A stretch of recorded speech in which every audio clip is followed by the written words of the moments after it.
Alors, explication de la page 71 et 72, je pense, hein, c'était une question de moi-même. Alors, donc en gros, ici, on te demande juste de comprendre ce qui se passe si tu fais une transformation du plan particulière, donc celle qui est écrite à chaque fois ici.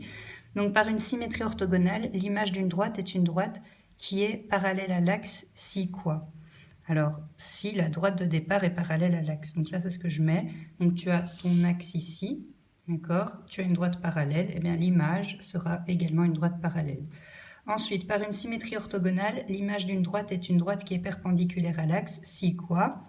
Eh bien, si la droite de départ est perpendiculaire à l'axe. Donc, si tu as ton axe ici, ta droite de départ, ben, quand tu vas faire l'image, tu vas avoir les mêmes points de l'autre côté. Donc, tu vas rester perpendiculaire à l'axe. Ok. Alors, par une translation, l'image d'une droite, est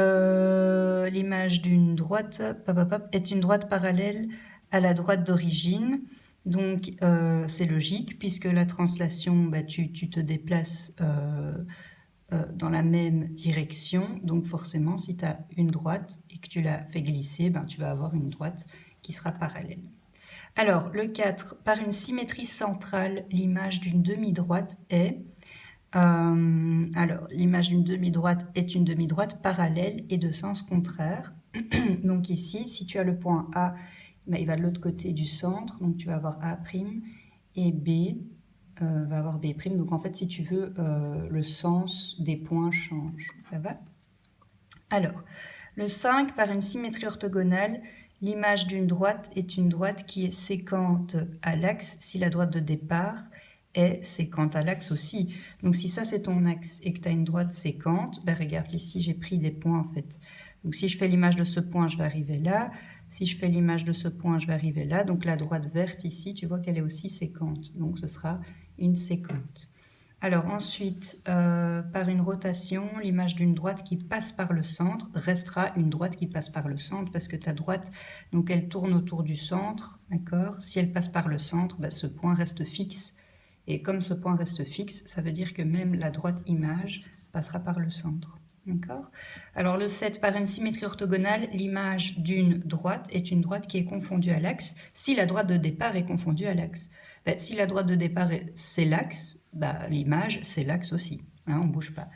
Ensuite le 8, par une rotation de plus ou moins 90 degrés, l'image d'une droite est une droite perpendiculaire à la droite de départ, donc ça c'est logique. Si tu as ta droite ici qui passe par le centre, hein, et qui tourne de 90 degrés dans un sens ou dans l'autre, ben, tu vas avoir une droite perpendiculaire, puisqu'on aura les 90 degrés ici. Ok. Donc ça, c'était pour la page 71. Ensuite, la page 72, qu'est-ce qu'on te dit? Recherche l'image des figures demandées en effectuant le moins de constructions possible et justifie. Ben, ici, on construit un carré identique de l'autre côté de AB, puisque AB, c'est ton axe de symétrie. Donc, tu vas avoir le carré qui va se retourner. Il suffit, en fait, d'aller remettre les sommets C et D. D'accord?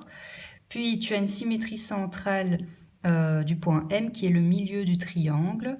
Ben, ici, qu'est-ce que tu vas faire? Vu que c'est un triangle équilatéral, ben, il te suffit tout simplement de tracer l'image de C, et alors tu peux déjà relier les autres points, parce qu'en fait B' ce sera A, d'accord, et B ce sera A'.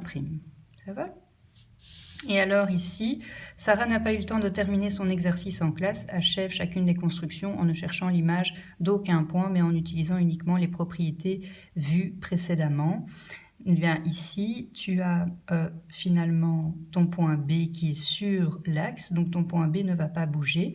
Et comme on te donne la mesure de AB qui est 3, ben, tu sais déjà que tu as un angle droit, donc tu fais en fait, pour construire ce triangle, tu fais tout simplement une perpendiculaire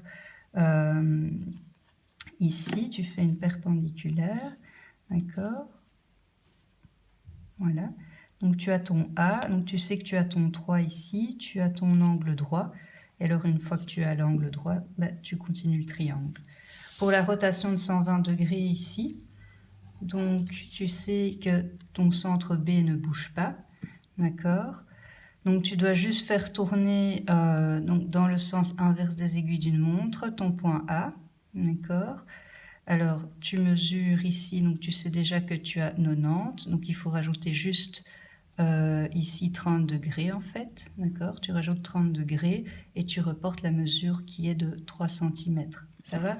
Donc ça, tu pouvais par exemple le faire juste en reportant ici comme ça, 30 degrés. Tu vois, tu reportes 30. Alors une fois que tu as 30, tu sais que la distance AB c'est 3, voilà, et donc tu mesures 3 cm et tu as déjà ton image A. Une fois que tu as A, alors tu dois juste relier ici avec le C. Ça va? Voilà, ça je pense que c'est bon. Oui. Et donc ici, oui, en fait, à chaque fois on donne C', hein, donc attention, comme on te donne C', c'est encore plus facile. Hein. Donc en réalité, ici, tu ne devais même pas faire ça, d'accord? Tu devais en fait juste relier à C'. Et une fois que tu as C', tu fais la perpendiculaire, parce que tu as un triangle rectangle de 3 cm et tu avais A'. Ça va? Donc voilà.